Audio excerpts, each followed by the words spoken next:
Terrorism and its consequences abroad. Politics and its consequences at home. Tonight on Washington Week. Here in Europe, we believe in freedom of expression, in freedom of press, and in freedom of thought. And we cannot be silenced with these cowardly acts. A deadly and bloody attack on a satirical newspaper. Hostages taken at a kosher market. And a renewed debate about homegrown terrorism, this time in France. And the world is watching.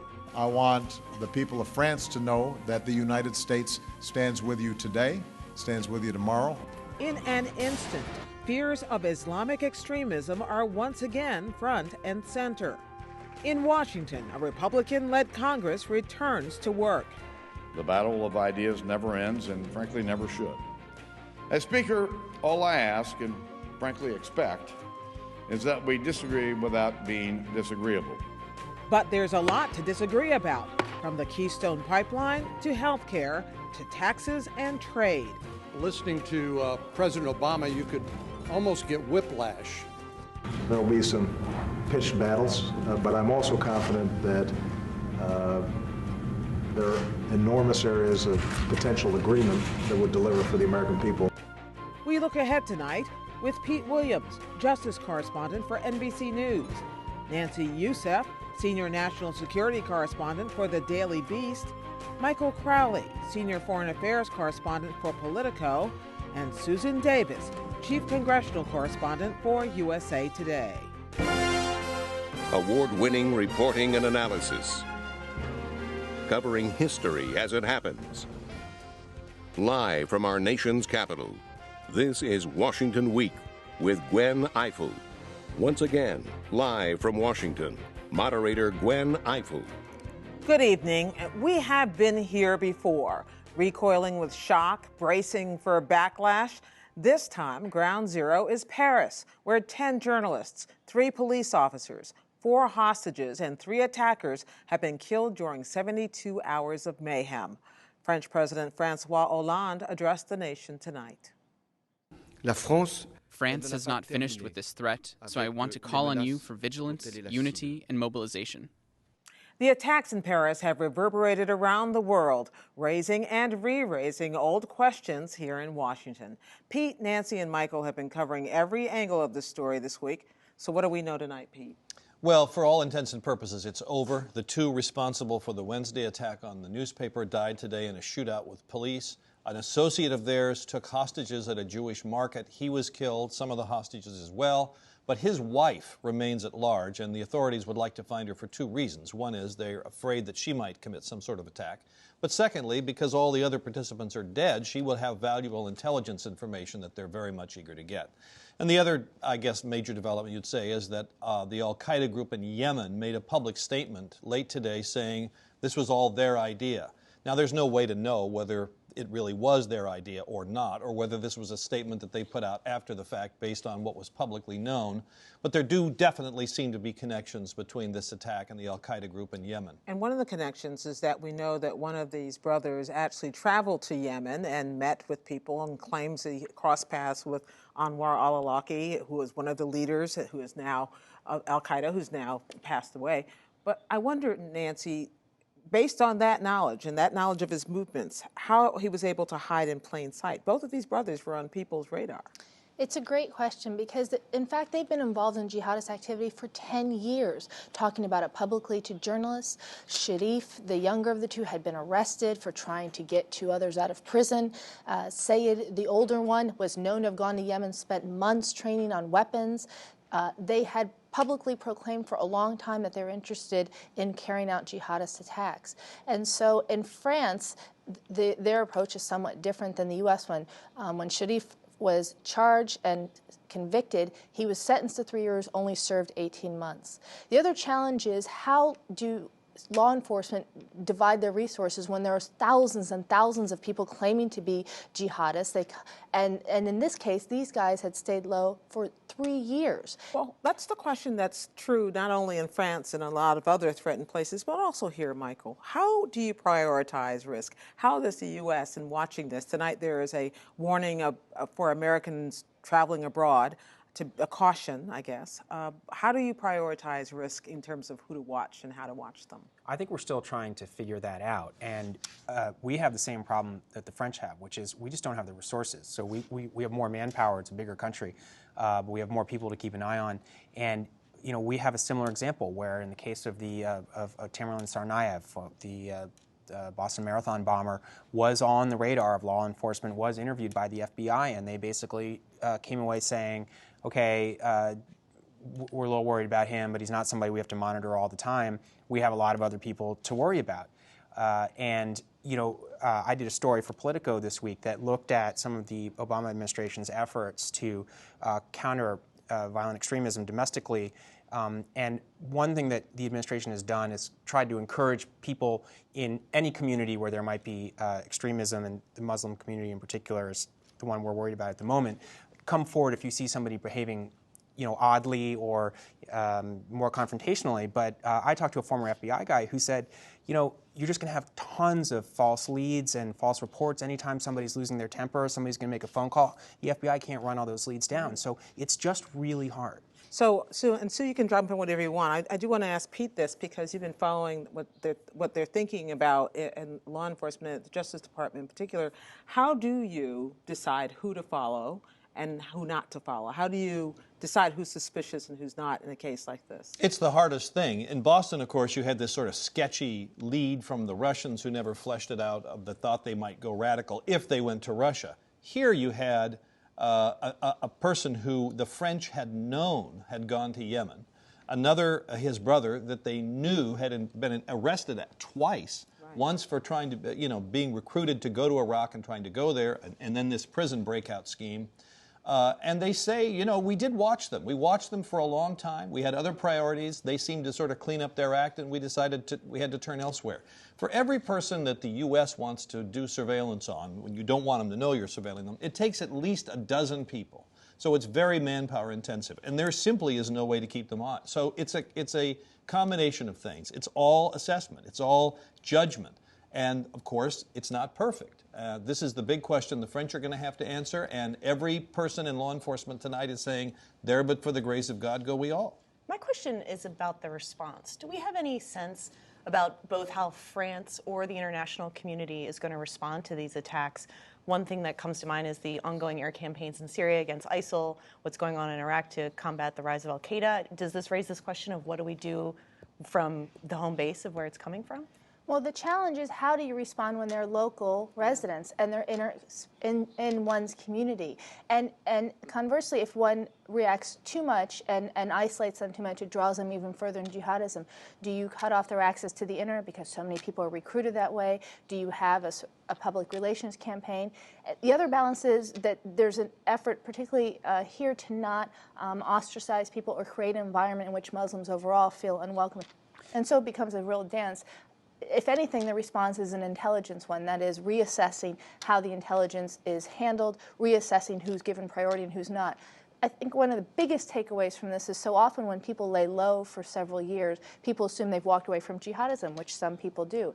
And what the Paris attacks warn of is that, in fact, they might be plotting.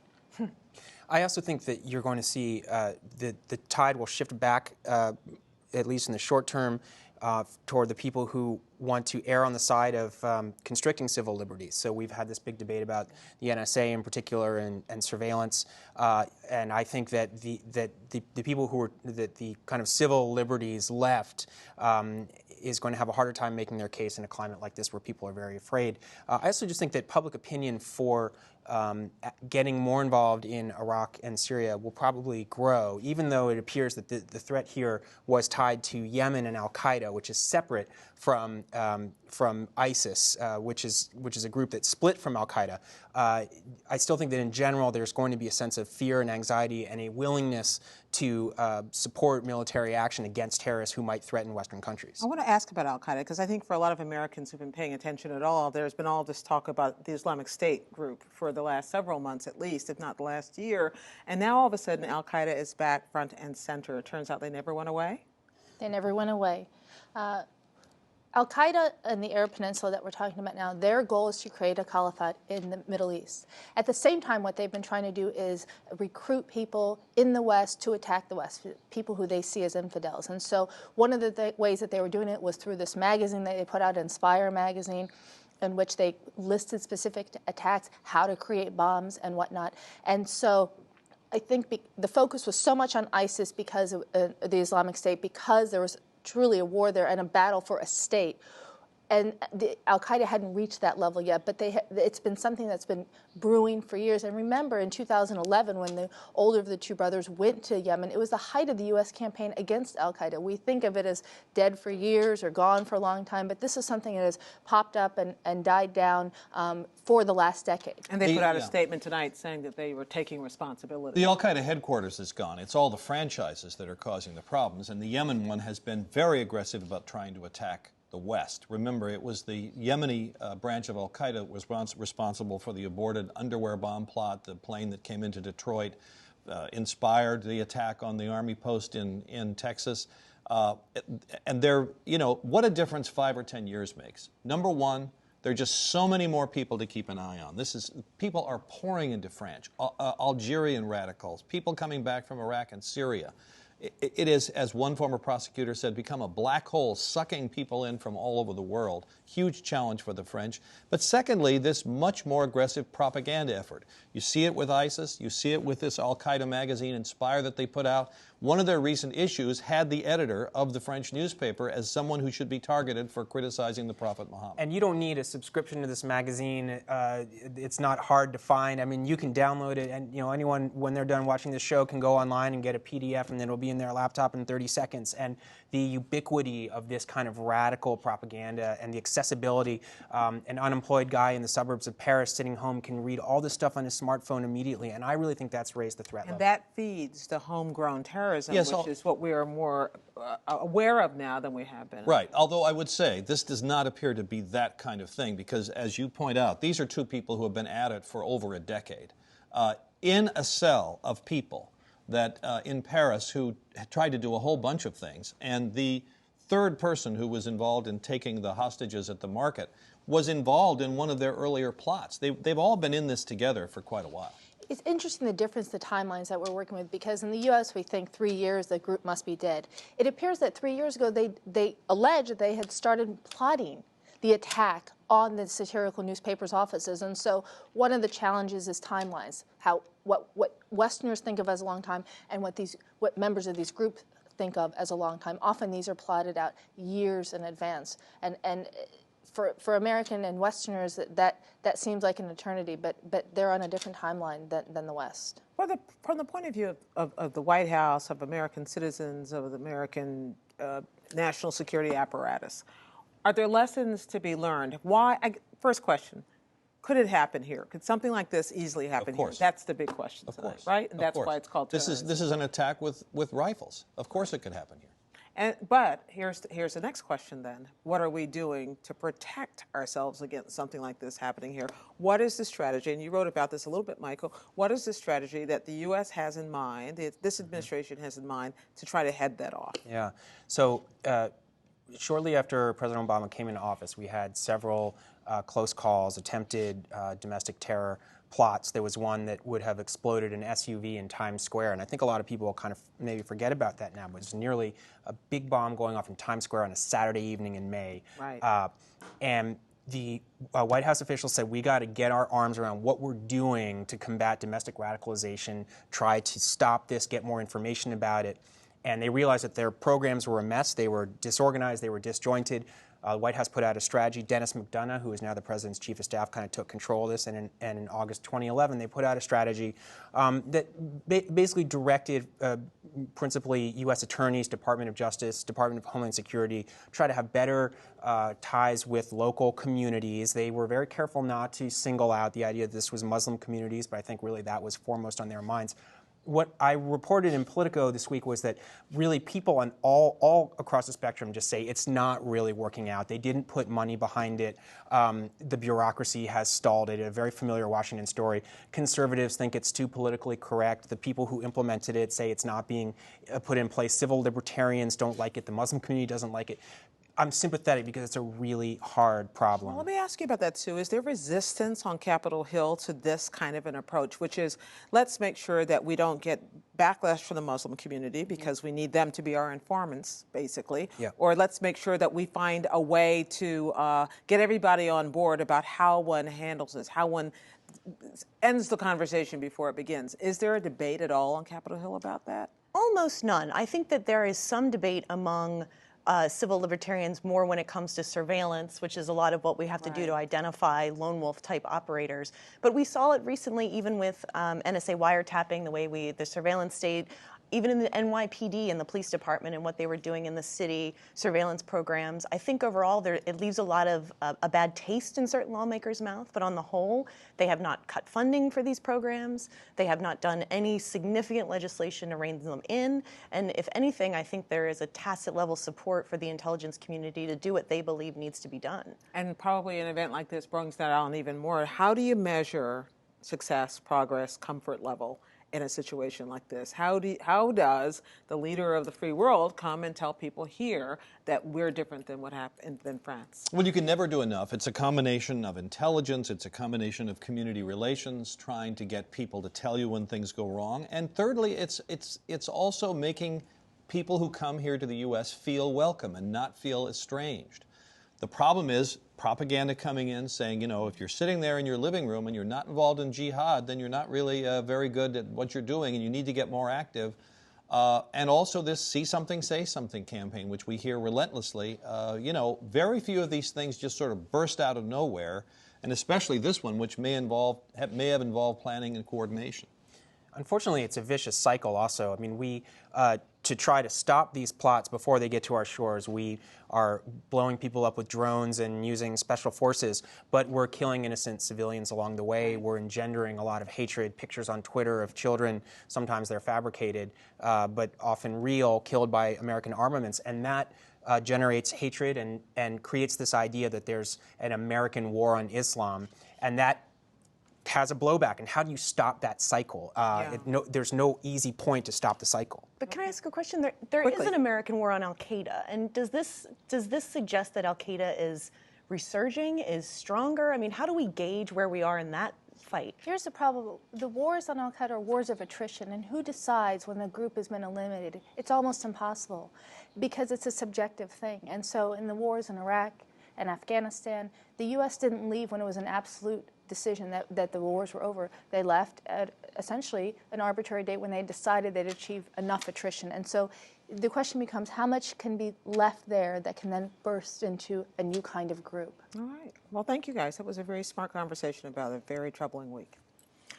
So Congress came back to town this week. Its leaders declared they were ready to act. So today, for the 10th time, the House passed a bill demanding that the president approve the Keystone XL pipeline. And the president's spokesman said he would veto it. We continue to be blocked by this administration. There is already a veto threat out there, but I don't think that threat should deter us from our initiative, both as a committee, as a Senate, and really as a Congress. Also on the docket, health care, immigration, and trade. So why did the Republicans start with Keystone? Well, I think they wanted to start with something they knew they could pass. And I think Republicans, and a lot of times in recent years, particularly in the House, have been bedeviled by their own party being able to advance an agenda. This was something that not only did they know they had support for, but they knew they had bipartisan support for. And when Republicans took over Tuesday, they took control of Congress. Both John Boehner in the House and Mitch McConnell in the Senate have been saying that they want to prove they are a center-right governing majority. That is Mitch McConnell's key phrase. And Keystone, they would point to as one of these issues. It has a filibuster-proof margin in the Senate. It has at least 60 co-sponsors. It's had today in the House vote, it had almost 30 Democrats, which counts as bipartisanship in the House. And they thought that that was a tone setting. Not only did they believe in the policy, but they thought that was setting a tone. We're going to take bipartisan bills. We're going to get them to the president's desk. The president, of course, quickly said that he would veto that. And but there was a court in Nebraska which actually backed them up on this, right? Well, supporters of the pipeline point to this decision that the Supreme Court in Nebraska today threw out a pending court case, which the White House had been citing as a reason not to move forward on the pipeline. So supporters of the pipeline said, you know, here we go, and the White House reiterated the veto threat. What Republicans said is that obviously there's some politics involved in this, because last November when Democrats were trying to pass the pipeline, when Democrats were trying to pass the pipeline to help Mary Landrieu in Louisiana, the White House was quiet about their veto threat. Now that Republicans are in control, they're very quick to say they're going to block it. I think it's sort of the first bite of the apple and what's going to be a very well-exercised veto pen. On immigration, the Republicans had wanted to maybe cut back on the budget or hold up Homeland Security because it would enforce the president's executive order. Has the whole thing with Paris changed that calculation? It has at least been entered into the debate. Next week they're going to start moving forward on the Homeland Security bill. I think Republicans are going to try and put some constraints on the immigration portion of it. They're probably not going to be successful, again, for that veto pen. And there has been talk of, do Republicans really want to be engaged in a fight over Homeland Security spending at a time where we have revived this conversation about global threats and the rise of al-Qaeda? And even if, practically speaking, the Homeland Security Department will keep being funded because they would do it under what we call a CR, which is just sort of keeping it running if they can't change the policy, it's not necessarily, that's in the weeds, and regular people would look at that and say they're holding up Homeland Security funding, and it may not be the message they want to send. We've talked a lot about the veto. Yeah. So given that, where is and setting a tone, it seems like this is already a combative tone. Is that a fair assessment? I think so. I mean, obviously, I think it's been combative for years, so it's just it's a new chapter in combativeness. I would say, for the White House's part, they've also been very eager to engage in this. The president, since the election, has shown no signs of slowing down what he wants his agenda to be. Even this week, his proposal to create a 2-year free funding program for community college education, which I think was something that liberals cheered and Republicans quickly said it's a new entitlement, we won't do it. But in terms of the policy debate, I think that he's very eager to show where the two parties disagree. One area where I think both sides talk about where they might be able to find common ground is a trade agreement, a trade assistance, and a pending trade pact with Asian countries. That's something that presidents like trade pacts, regardless of what party they're in, and Republicans tend to like them more than Democrats. So that's one area. But I think the tone where everybody came in that said, let's find common ground, let's see where we can move forward. We knew that wasn't going to last. We knew that wasn't going to last, and it lasted maybe 24 hours. So.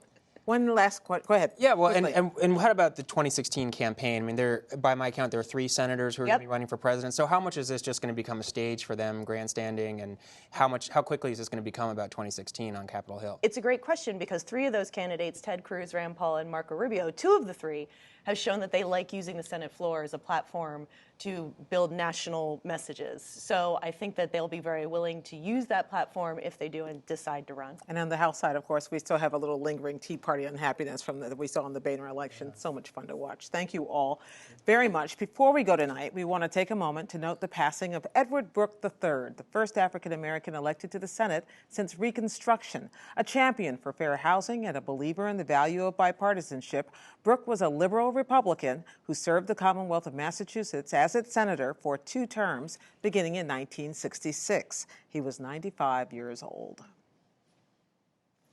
We've got to go for now, but we plan to keep talking online. You can join us there on our Washington Week webcast extra later tonight at pbs.org/Washington Week. Among other things, we'll talk about the start to the Boston Marathon bombing trial. Keep up with developments with me and Judy Woodruff at the PBS NewsHour, and we'll see you here next week on Washington Week. Good night.